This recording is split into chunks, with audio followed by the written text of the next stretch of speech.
Hello friends, today we'll discuss about SSL protocol, DTLS protocol and certain Cyphersuits. So I'll elaborate all of this in bits and pieces, but I'll try to make it more understandable to you. So myself, Sanjay Kumar Das, a technology expert in networking industry and software industry for more than 10 years. I welcome you to Canny Information Center. Let's begin. So today we'll learn about what is this SSL, why do we use SSL? You might have known what is socket. Okay, let me reiterate what is socket. Socket is basically a medium by which we do IPC. IPC means inter-process communication. That can happen within two processes in the same computer or between different processes in different computers. Now that information that get exchanged between two of this process, that is not encrypted, that is clear text. So anybody can eavesdrop or anybody can see that information. What if, for example, you are giving some credit card information within that IPC through socket? Then that can be stolen by a hacker which is kind of looking at that intermediate packets going through that network between two processes, right? So the main thing that we need to take care is the authenticity and encryption of the data while transferring from one place to another. For that purpose, SSL is used. So SSL is a layer that comes above socket. So whatever data we are going to write on the socket, that will in turn travel to the other end. Before writing to the socket, it needs to be encrypted and authenticated using SSL. I hope you got a little bit idea about what is SSL. Now, enhancing that SSL came TLS. It's you can say in short, as a layman, you can say it is a higher version of SSL providing better enhancement on the encryption and authentication algorithms, right? So there are basically two variants of SSL, you can say. One is TLS, one is DTLS. So what is TLS? TLS is nothing but a protection over TCP. And what is DTLS? DTLS is nothing but protection over UDP. Now why do you need both of this? Why can't we have one? So initially TLS was invented, or you can say TLS came into the world, and in TLS that security protocol doesn't have to take care of a lot of things that TCP protocol was already providing. For example, reliability. When I said reliability, that is in terms of acknowledgement, which TCP itself takes care of. Second is fragmentation, that also it takes care of. So TLS has just the responsibility for the security part of the TCP data. It doesn't have to take care of anything else. In UDP, reliability is a concern because there is no acknowledgement in UDP protocol. There is no reliability, there is no reordering, there is no action for packet loss. So these things are something mandatory. It needs to be taken care by the DTLS protocol, at least at the time of handshake or establishing the secure channel between two parties. So I hope you understand TLS and DTLS both goes hand in hand, both has almost similar functionality. There are only few principal differences of DTLS, you can say, over TLS. When we implement DTLS over UDP, we need to take care of certain additional things. So in DTLS, all this packet loss, reordering and larger message fragmentation, those things need to be taken care during the handshake phase, because the handshake takes care of establishing that secure channel. At that point of time, at least everything has to go hand in hand and it cannot go out of order. So how does DTLS takes care of packet loss? DTLS takes care of packet loss by introducing timer. So after a certain timer expiry, ideally it is 1 second during handshake. So if one packet is lost at the another end, remote end, then it is going to retransmit that packet again after the timer has expired. That is one feature, additional feature. The second feature is reordering. If the packets have reached the other party out of order, then that packet is going to buffer it unless the intended packet has received. How is it going to find out which packet it needs to receive next? That is by introducing two new fields in the record layer of DTLS, that is called epoch and sequence number, which is not there in TLS, right? Now we'll go to the third point. The third point is the message size. Now if the message size is bigger than the MTU size, For example, like 3000 bytes of data that needs to transmit from the source to destination, but the MTU is 1500. How do you send that data to the destination in case of handshake? That can happen. So there are two kinds of packets in handshake, which basically can be a very large sized packet. What are those two? One is the key exchange. The key can be a larger size key, and another one is the certificate that get exchanged. That is ideally the MTU on network is less than equal to 1500 bytes, but these packets can go beyond that. So fragmentation needs to be happened properly during handshake, and that is also taken care by DTLS. So now, just to summarize again, the three principal differences between DTLS and TLS. First one is the timer or message loss recovery. Second one is reordering of message on the remote end. Third one is higher message size that needs to be fragmented, right? And there is another thing in DTLS, that is replay detection. Replay detection means if there is duplicacy of packets that reaches on a device which has a DTLS channel established or it is in the process of establishing, if duplicate packets arrive, then using the sequence number, it can identify that it is a duplicate packet and it can drop it, and it can provide you a message that I received a duplicate packet. Now, as I said, in DTLS all the packets should go as per the MTU or PMTU, that is path MTU size of packet should go from one end to the other. Otherwise bigger packets will be dropped at SSL layer itself. Then how do you decide this MTU or PMTU? So you decide this MTU or PMTU through a negotiation process, which is purely up to the application logic. But during handshake, since you don't know what is the PMTU, ideally in DTLS handshake they use 576 bytes for negotiating all the packets. This is not fixed, but ideally people keep that. It is the lowest MTU through which they can start with. Now I believe you might have got a little bit flavor of what DTLS is and why SSL is used, and what is the necessity of using DTLS or SSL or TLS. Now I'll go and explain you a little bit about what is Cyphersuit, and then probably we can go ahead and discuss about the DTLS handshake. So the reason why I'm trying to tell you about the Cyphersuit is because you can easily relate it during our course of understanding the DTLS handshake phase by phase. So let's discuss about what is Cyphersuit. Cyphersuit is basically a collection of data that represent what kind of algorithms or what kind of elements are going to be used for providing authenticity and in confidentiality for the data that is going to be traveling from one end to the other end of the socket. Let's simplify it more. So the data that is going to travel from one end to another, it needs to be encrypted by some algorithm. What is that algorithm? That is one part in Cyphersuit. Second thing, if that is encrypted, now what if somebody changes that data in the middle of the network, right? We need to have some kind of verification that the data integrity is intact. For that we use message authentication code, correct? This is another part of Cyphersuit. Third part is we need to understand that this sender who is sending this data, it is a verified sender. So for that, somebody on which we believe in should verify that this sender is actually a genuine one. So that in this term we call it as a CA server, who actually signs that certificate, server certificate, and then through that signing algorithm, that is also a part of Cyphersuit. And last and not the least, key exchange algorithm. So there should be a symmetric key on both the ends that should be generated, which will be used for encrypting the data. And now in order to transfer or generate this symmetric key, we need to use a kind of asymmetric encryption algorithm to transfer that symmetric key from one end to other end, right?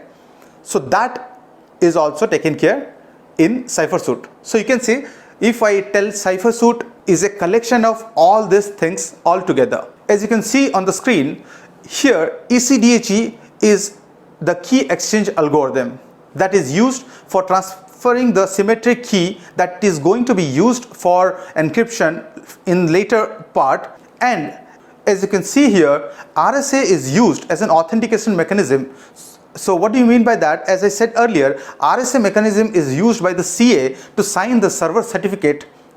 So that's how it is represented in a Cyphersuit, right? And next, if we go ahead, we see AES 128 CBC.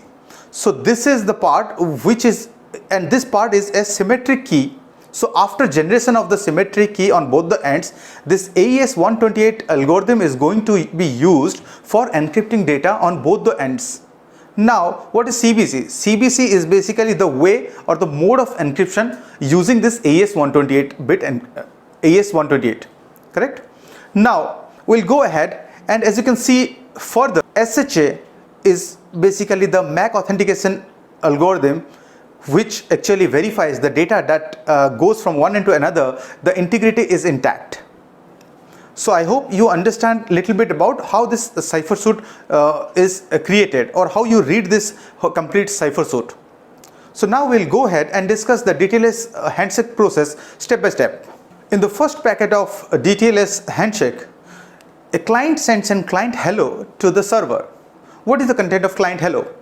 It basically contains what kind of Cyphersuits the client supports and what is the protocol version that it uses, along with some important parameters.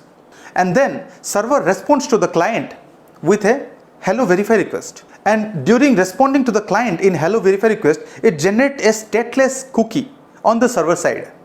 And that cookie is a 20 byte length, and that cookie is sent. So that is not necessarily, it is not mandatory that cookie to be sent, but for safety and for avoiding DOS attacks, we craft a cookie based on the source IP, source port, destination IP, destination port, and introducing some kind of randomness into that. And we create a cookie and send it to the client. Now the client has to send the same cookie again in the client hello when it sends back another client hello to the server. So the reason of hello verify request and the second client hello is to avoid DOS attack. If you want to understand different kind of attacks, how those are prevented, I could probably share it in another video. For now, just understand, for denial of service attacks, we use this hello verify request and second client hello message, right? Now we go ahead and then server start sending the server hello packet to the client. What is the content of that? So that server hello packet contains the Cyphersuits that server support and the protocol version that it supports, along with few important parameters, right? Now server sends its certificate to the client, and client needs to validate it with the CA. The CA can be a global CA which can be trusted by most of the clients in the world, or it can be a self-signed certificate. I can discuss about the certificate in a separate chapter, because it's a complicated and a complete different chapter that needs to be discussed in a separate area. So in short, for now, I'll say in server certificate, the server sends the server public key to the client, right? And client needs to verify that certificate using a CA certificate. Once it verifies the genuinity of the server certificate, client can also send a server client certificate, which is not mandatory, but client can also send a client certificate to the server. And then after server sends the server certificate, it again sends a packet called server hello done. That means from the server side, the necessary information has been provided, everything has been provided to the client. Now the client uses the key exchange algorithm, if specified, to generate a pre-master secret. It is generated on the client side. If none of the key exchange algorithm has been specified, then by default client treats RSA for generating that pre-master secret. But if something is specified in the Cyphersuit, for example in the previous Cyphersuit I said ECDHE or DHE, then there is an optional packet that will be sent from the server prior to generating this key, is a server key exchange, and based on that a client key exchange will be generated from the client and will be sent to the server, right? And when the client sends the pre-master secret that it generates on the client to the server, that secret is what is going to be used it is the preliminary thing of generating a symmetry key which will be used for further encryption and decryption of the bulk data, right? Now that client key exchange needs to go to server in an encrypted way. How would client encrypt that data? Using the public key that is shared in the certificate, or using the server key exchange that the server would have sent. I understand this topic is a little bit complicated, so probably you can read it once more, but still if you have doubt on any specific area, you can probably send it on this comment area so that I can clarify it. Okay, so going further, after the client certificate and server certificate has been exchanged and the pre-master secret is same pre-master secret is on both the ends, that pre-master secret along with a random number that has been shared in the client hello and server hello, with all these three elements, they are going to call a pseudo random function which will generate a session key or a session key element, you can say, and that session key element will be used further to generate 6 pair of keys on each side, and that will be symmetric keys on both the side. It will be same because the raw material for that is the pre-shared secret. So both the client and server, whatever they will compute, they will come up to a same endpoint of generating the same 6 keys. What are the 6 keys? The 6 key is encryption read key, encryption write key, HMAC read key, HMAC write key, IV read key and IV write key, right? So these are the 6 set of keys. Now I'll just keep it short, not going into depth of what each key does. Now after this 6 keys is actually going to be used by SSL read or SSL write to encrypt and decrypt the packet on both the sides. So now both the sides have generated the 6 set of keys, everything is ready.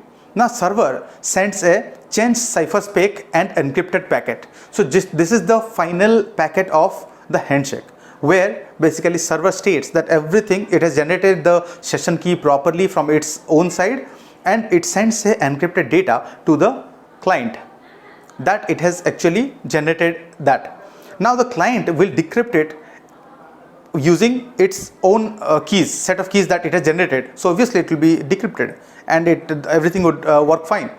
Then the element that is there inside that packet, what is that element? It is nothing but the integrity of all the handshake messages that were previously exchanged. That is one way to check that all the handshake messages that happened between these two entities. So that is a kind of proof that whatever exchange happened between client and server, those were actually between this client and this server, right? And then client again sends the changed cipherspec and encrypted packet to the server. It is exactly the same content that server sent, so it will be the similar content that the client sent to the server, right? After that, the channel is encrypted, and now from now on, whatever we write on that socket, it will always go through the SSL layer, and that will be encrypted, and then it will be passed through that wire. And then after that, if somebody will try to kind of look into that data, it will be encrypted, so it cannot decipher it, right? You can see that in this screen that the data is encrypted. You cannot find out what is the actual data out of this, correct? So now I think pretty much we have covered most of the things about the fundamental of DTLS. And now I'll just before wrapping up, I would like to say how this DTLS session is going to terminate. It can terminate gracefully, or it can terminate by a session timeout, whatever has been set by SSL internally. If the session breaks abruptly, the client or the server is going to send a alert packet to the other party, so that that side also cleans up its session, because the session is no more existing. So I hope this video is pretty useful for you, and if you have some doubts, I would love to clarify it in a private forum or in the comment section below. So I'll look forward for your comments. If you like my video, please give a big thumbs up, share it as much as possible, subscribe it if you have not subscribed it, and ring the bell button to get further notification on my channels.